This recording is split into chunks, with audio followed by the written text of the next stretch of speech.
The rise and fall of David. There was once a man named David who was trying his best to survive. He was a professional barber working in a barber shop, but his boss fired him because the customers were always complaining about his appearance.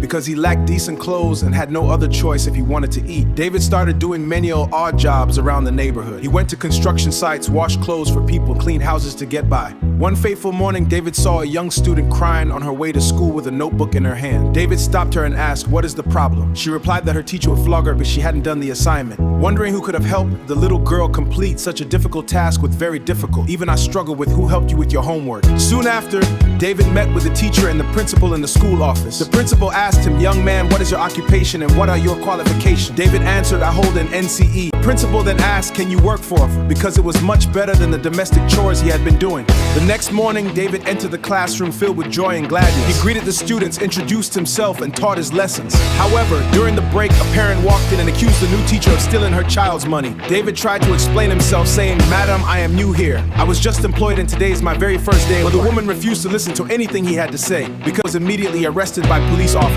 David spent 4 days in a prison cell with hardened criminals. He had nobody to fight for him, no lawyer, and no visitors.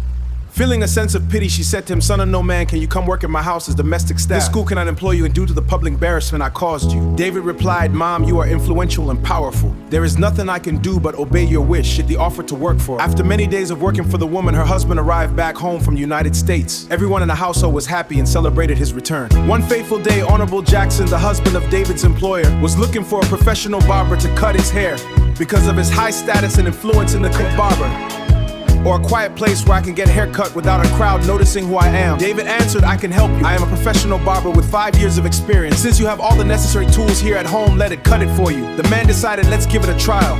David pleaded for a shop of his own so he could stand on his own 2 feet and practice his true trade.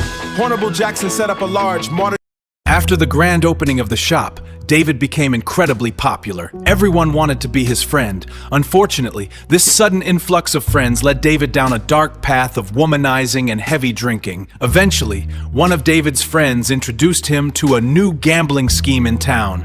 David went as far as selling the most expensive equipment in his salon just to raise the stakes for the game. In the end, David lost everything. He was left weeping and completely confused. And using a different strategy. David told him, "I don't have any money left, and I have already sold most equipment to play that first game." His friends urged him, "Why don't you go borrow money?" David from went to Honorable Jackson? Jackson's house, the Honorable Life, warmly and made him feel comfortable. David lied to them, claiming he had a major business project he wanted to execute and needed a loan to fund it. Mr. Jackson told him, "Since you need, connect you with a bank where you can officially secure it." Soon, David was standing in his shop filling out ₦1,000,000 using his state-of-the-art barbershop as collateral. The loan was approved, and the money took a portion of the funds to throw a massive celebration with his friends and poured the remaining balance right back into the gambling scheme. The dice had spoken. The results came out, and David lost every single naira, the final thread of hope severed. Overcome, he began to weep, his body shaking with a grief that knew no bottom.